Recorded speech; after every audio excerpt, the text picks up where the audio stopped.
Muhammad bin Abdullah bin Abdul Muttalib bin Hashim. Thanks for watching. Don't forget to like, comment, share and subscribe to Maulana Habibullah Ruhani Official.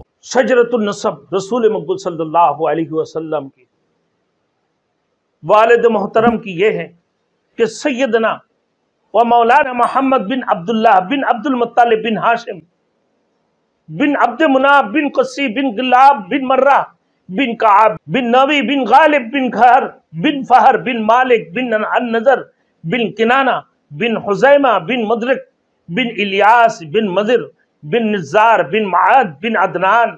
اور فتح الباری کے اندر یہ بھی لکھا ہوا بن عدو بن المقوم بن طاہر بن یجب بن یعرب بن ثابت بن اسماعیل بن ابراہیم خلیل اللہ علیہ السلام.